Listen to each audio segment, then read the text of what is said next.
오늘 하나님의 말씀 마태복음 18장 21절에서 35절까지의 말씀 보도록 하겠습니다. 오늘 마태복음 18장 21절에서 35절까지의 말씀.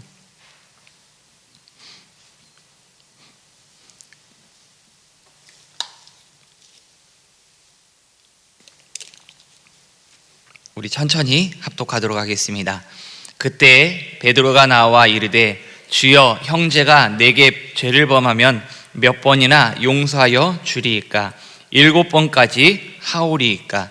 예수께서 이르시되 내게 이르노니 7번뿐 아니라 7번을 70번까지라도 할지니라. 그러므로 천국은 그 종들과 결산하려 하던 어떤 임금과 같으니 결산할 때 10,000달란트 빚진 자 하나를 데려오매 갚을 것이 없는지라. 주인이 명하여 그 몸과 아내와 자식들과 모든 소유를 다 팔아 갚게 하라 하니 그 종이 엎드려 절하며 이르되 내게 참으소서, 다 갚으리이다 하거늘 그 종의 주인이 불쌍히 여겨 놓아 보내며 그 빚을 탕감하여 주었더니 그 종이 나가서 자기에게 100데나리온 빚진 동료 한 사람을 만나 붙들어 목을 잡고 이르되 내게 빚을 갚으라 하며 그 동료가 엎드려 간구하여 이르되 나에게 참아주소서, 갚으리이다 하되 허락하지 아니하고 이에 가서 그가 빚을 갚도록 옥에 가두거늘 그 동료들이 그것을 보고 몹시 딱하게 여겨 주인에게 가서 그 일을 다 알리니 이에 주인이 그를 불러다가 말하되 악한 종아, 내가 빌기에 내가 내 빚을 전부 탕감하여 주었거늘 내가 너를 불쌍히 여긴 것 같이 너도 내 동료를 불쌍히 여김이 마땅하지 아니하냐고 주인이 노하여 그 빚을 다 갚도록 그를 옥졸들에게 넘기니라. 너희가 각각 마음으로부터 형제를 용서하지 아니하면 나의 하늘 아버지께서도 너희에게 이와 같이 하시리라. 아멘. 저는 오늘 마태복음 18장 21절에서 35절 말씀을 통해서 기도와 용서라는 제목으로 함께 은혜를 나누고자 합니다. 어제 마지막에 나누었던 18절에서 20절 말씀을 통해서 기도에 대한 부분을 나누고자 합니다. 제가 지난달에 미얀마를 갔다 오면서 이렇게 비행기를 타고 가는데 이렇게 비행기 날개 쪽에 앉았어요. 그래서 이렇게 비행기 그 날개 부분에 이렇게 뒷부분이 있는데 이렇게 나왔다 들어왔다가 이렇게 꺾였다가 막 이렇게 움직이는 것을 보았습니다. 그러니까 비행기가 출발하기 전에 이 날개가 제대로 작동하는지 점검을 하더라고요. 그래서 이 비행기를 보면서 문득 그런 생각이 들었습니다. 비행기가 과연 어떻게 뜰까? 이렇게 많은 사람들이 타고 이 많은 짐을 싣고서 과연 이 비행기가 하늘에 잘 뜰 수 있을까? 어떻게 하면 이 비행기가 뜨는 것일까 생각하다가 유튜브에 막 찾아봤어요. 막 찾아보고 비행기 뜨는 원리도 찾아보고 했는데 복잡한 내용은 다 빼고요. 비행기가 뜨는 이유는 양력이라는 힘 때문에 그렇다고 합니다. 그러니까 이 비행기는 원래 뜰 수가 없습니다. 날짐승 외에는 이 모든 물건은 중력이 작용하고 있기 때문에 이게 뜰 수가 없어요. 그러니까 중력은 이제 끌어당기는 힘이죠, 땅에서. 그래서 이렇게 우리가 지구 위에서 걸어갈 수 있는 것입니다. 중력이 없는 우주에서는 이렇게 둥둥 떠다니잖아요. 그러니까 이 비행기는 자체는 뜰 수가 없습니다. 그런데 이 양력의 원리를 통해서 이 비행기가 뜨기 시작하는데, 양력이 발생하려면 여기서 두 가지만 살펴보고자 합니다. 하나는 날개의 방향이고요, 또 하나는 비행기의 속도입니다. 그래서 이 비행기가 빠르게 달리면서 그 날개의 윗면과 아랫면에 압력 차이가 발생하게 됩니다. 위쪽에는 압력이 약해지고요, 밑에는 압력이 세지는데, 이유는 비행기의 날개가 약간 이렇게 비스듬하게 되어 있습니다. 우리가 고속도로를 달리다가 손을 이렇게 잠깐 내보내면서 이렇게 수평으로 하면은 아무런 이렇게 움직임이 없어요. 근데 약간 사선으로 하면은 손이 이렇게 붕 뜨는 것을 보게 됩니다. 물론 이렇게 빠르게 달리는 차에서 손을 내면 굉장히 위험한 행동이죠. 유튜브를 찾아보니까 가장 쉽게 설명한 것이 그 예를 들더라고요. 그러니까 이렇게 손을 이렇게 사선으로 하면은 손이 이렇게 확 뜨는 것처럼 비행기 날개의 이 윗면과 아랫면에 이게 압력차가 그렇게 발생한다고 합니다. 그러면서 이 비행기가 떠오르기 시작하는 것이죠. 이 비행기가 그렇다면 빠르게 다르기 위해서는 무엇이 필요할까요? 엔진이 필요하고요, 그리고 항공 연료가 필요합니다.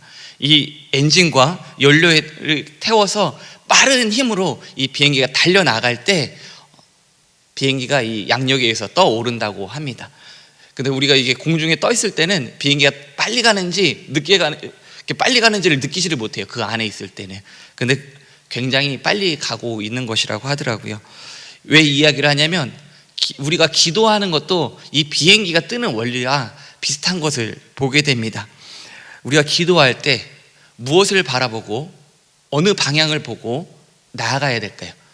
주님을 향해서 우리가 이 방향과 시선을 고정하면서 나아가는 것입니다. 이 비행기의 날개가 이렇게 하늘을 뜰 수 있도록 고정하는 것처럼, 이 방향을 맞추는 것처럼 주님께 우리의 시선과 방향을 고정하고 날아갈 때 이 기도가 이렇게 확 떠오르는 것을 보게 됩니다.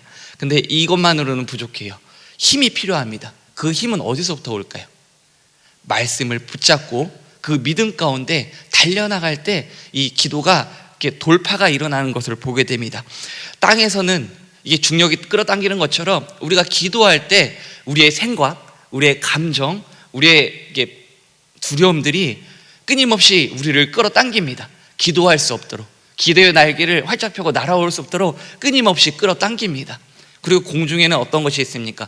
공중에는 이게 바람이 굉장히 빠르게 지나갑니다. 그러니까 이 비행기가 뜨려면은 이렇게 힘 있게 뜨고 계속 치고 올라가야지만 이 비행기가 흔들리지 않고 뒤집어지지 않고 이렇게 안전하게 그 방향 그대로 올라갈 수가 있어요. 마찬가지입니다. 공중에서는 공중권세 잡은 야기가 우리의 생각과 우리의 두려움을 붙잡고 끊임없이 흔들어댑니다. 이게 자세를 잡지 못하도록. 그때 주님의 말씀, 어제 나눴던 말씀처럼 두세 사람이 내 이름으로 모인 그곳에 나도 그들 중에 있느니라. 이 말씀과 같이 주님의 약속의 말씀을 붙잡고 믿음으로 나아가면 기도의 돌파가 일어나게 되는 것을 이야기합니다. 처음에는 우리가 기도할 때 어떻습니까? 많은 생각들이 오고 가죠. 수많은 감정들이 오고 갑니다. 기도에 집중이 되지 않습니다. 그때 주님께 시선을 고정하고 말씀을 붙잡고 믿음으로 치고 나아가면 처음에는 이게 막히는 것 같다가 어느 순간 이게 기도가 뚫리는 경험을 하게 됩니다.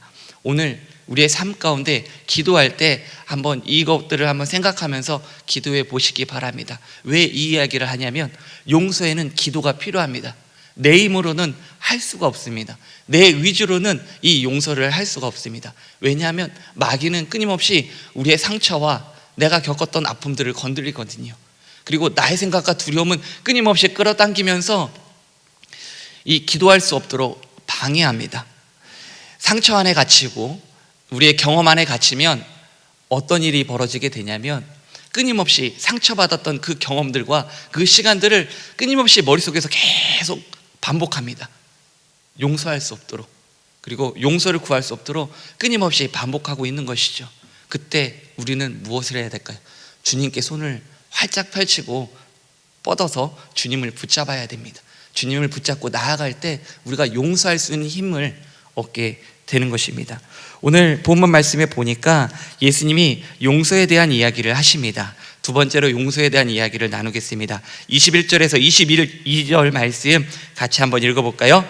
그때 베드로가 나와 이르되 주여, 형제가 내게 죄를 범하면 몇 번이나 용서하여 주리이까? 7번까지 하오리이까? 예수께서 이르시되 내게 이르노니 7번뿐 아니라 7번을 70번까지라도 할지니라. 아멘. 여기서 7번을 70번이라고 이야기하는데 어떤 사람은 이게 70 더하기 7을 해서 77번을 용서하면 된다라고 생각하는 사람도 있고요. 어떤 사람은 70번을 곱하기 7을 해가지고 490번까지 용서를 해야 된다. 두 가지의 견해가 있습니다. 베드로가 예수님께 나와서 형제가 내게 죄를 범하면 몇 번 용서해 줄까요? 그 당시에 이 유대인 랍비는 뭐라고 얘기하냐면 3번 정도까지는 용서해 줄 수 있다라고 이야기합니다. 근데 그 이상은 이제 안 된다는 거죠. 근데 베드로는 거기서 좀 더 나아가서 한 7번 정도까지는 용서해 주면 될까요? 라고 이야기합니다. 베드로의 이 이야기는 무엇입니까? 용서할 수 있는 횟수를 정해놓은 것입니다. 근데 예수님은 이 생각을 뛰어넘어서 이야기합니다. 7번을 70번까지라도 하라고 주님께서는 말씀하십니다. 이 7번을 70번까지도 하는 이 표현은 창세기에 한번 나오게 되는데, 그게 뭐냐면 라멕이라는 가인의 후손이 나오게 됩니다.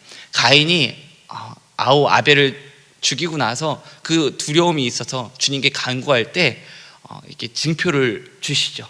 그러면서 가인을 벌하는 사람은 7번의 벌을 받게 될 것이다 라고 말씀하십니다.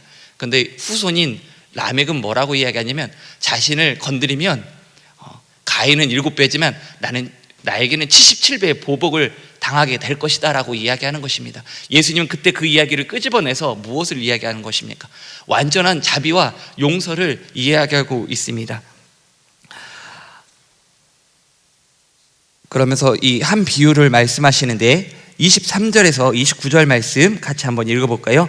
그러므로 천국은 그 종들과 결산하려 하던 어떤 임금과 같으니 결산할 때 10,000달란트 빚진 자 하나를 데려오매 갚을 것이 없는지라 주인이 명하여 그 몸과 아내와 자식들과 모든 소유를 다 팔아 갚게 하라 하니 그 종이 엎드려 절하며 이르되 내게 참으소서 다 갚으리이다 하거늘 그 종의 주인이 불쌍히 여겨 놓아보내며 그 빚을 탕감하여 주었더니 그 종이 나가서 자기에게 100데나리온 빚진 동료 한 사람을 만나 붙들어 목을 잡고 이르되 빚을 갚으라 하매 그 동료가 엎드려 간구하여 이르되 나에게 참아주소서 갚으리이다 하되. 아멘.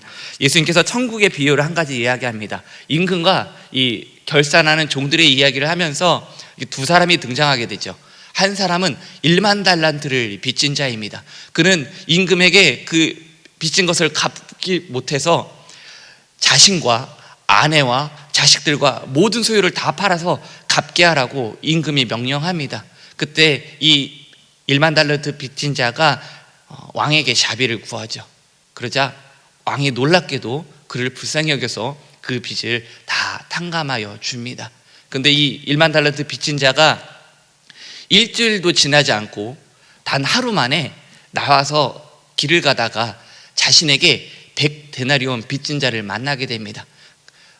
그는 다가가서 다짜고짜 목을 붙잡고 자기의 빚을 100데나리온 빚을 갚으라고 요구합니다. 그런데 그 100데나리온 빚을 진 자는 갚을 이 능력이 없는 것이죠. 그래서 자기가 갚을 때니까 조금만 참아달라고 부탁하지만 이 10,000달란트 탕감받은 자는 자신이 이 감당할 수 없는 빚을 탕감받았음에도 불구하고 그 은혜를 모르고 그 자신의 100데나리온 빚진 자를 붙잡아다가 옥에 가두게 됩니다. 그 소식을 임금에게 전해지게 되고 이 임금은 10,000달란트 빚진 자를 붙잡아다가 감옥에다가 가두는 이야기를 이야기하고 있습니다. 여기서 보면은 10,000달란트가 수치가 어느 정도 되냐면요, 한 달란트가 6,000데나리온이라고 합니다. 그러니까 곱하기 하면은 6천만 데나리온인 것이죠. 이 100데나리온 빚진 자보다 한 60만 배 넘는 금액인 것입니다. 한 데나리온이 노동자의 하루 일당입니다. 그러면 이 한 달란트는 어느 정도의 임금이냐면 20년 동안 일해야지만 갚을 수 있는 벌 수 있는 금액이 10,000달란트예요. 아니, 한 달란트예요. 그러면 10,000달란트는 몇 년 동안 일해야 될까요? 제가 계산해 봤더니 16만 5천 년 동안 죽어라 일을 해야, 하루도 안 쉬고 16만 5천 년 넘도록 일을 해야지만 벌 수 있는 금액입니다. 그러니까 이 10,000달란트 빚진 자는 무엇을 빚진 것입니까? 죽도록 일해도 평생 동안 벌어도 갚을 수 없는 빚을 지고 있었던 사람인 것입니다. 그런데 놀랍게도 왕이 그 빚을 불쌍히 여겨서 탕감해 주었던 것이죠. 그러면 이 10,000달란트 빚진 자에게 빚졌던 100데나리온은 어느 정도 금액이냐면 100일 동안 일하면 벌 수 있는 금액입니다. 그러니까 시간만 어느 정도 주어지면 그 기간을 이렇게 제공해 주면 이 100데나리온 빚진 자는 얼마든지 갚을 수 있는 능력이 있는 것이죠. 이 말은 무엇입니까? 감당할 수 없는 은혜, 계산할 수 없는 용서를 이 1만 달란트 빚진 자는 받았는데, 그는 자신의 그 갚을 수 없는 그 빚을 탕감받았음에도 불구하고 자신에게 100데나리온 빚진 자에게 용서를 하지 않고 오히려 보복하는 잘못을 저지르는 것을 이야기하고 있습니다. 이것을 통해서 무엇을 이야기하냐면 용서하라는 것이죠. 왜 용서라고 이야기하십니까? 우리는 1만 달란트 빚진 자처럼 수천 번, 수만 번의 용서를 받은 사람이기 때문인 것이죠. 감당할 수 없는 은혜와 그 용서함을 우리가 받았음을 이야기하고 있는 것입니다. 그래서 로마서 5장 8절에서 10절 말씀에 보면 이렇게 말씀합니다. 우리가 아직 죄인 되었을 때 그리스도께서 우리를 위하여 죽으심으로 하나님께서 우리에 대한 자기의 사랑을 확증하셨느니라. 10절 말씀, 곧 우리가 원수 되었을 때 그의 아들의 죽으심으로 말미암아 하나님과 화목하게 되었은즉 화목하게 된 자로서는 더욱 그의 살아나심으로 말미암아 구원을 받을 것이니라 말씀하고 있습니다. 우리 스스로는 하나님께 닿을 수가 없어요. 왜냐하면 죄로 인해서 하나님과 단절되어 버렸거든요. 그런데 이 관계를 누가 회복시켜 주십니까?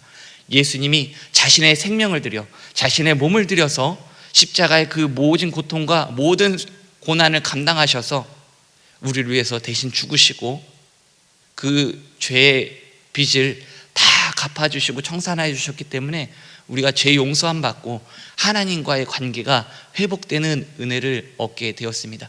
이것이 감당할 수 없는 은혜고요, 우리가 해결할 수 없는 문제였습니다. 그런데 예수님으로 말미암아서 그것이 해결되었고 용서함 받았기 때문에 우리도 주님의 은혜를 입었다면, 그 죄 용서하심의 은혜를 기억한다면 우리에게 잘못한 형제를, 그 자매를 용서하라고 말씀하고 있습니다. 이 용서는 어떻게 가능합니까?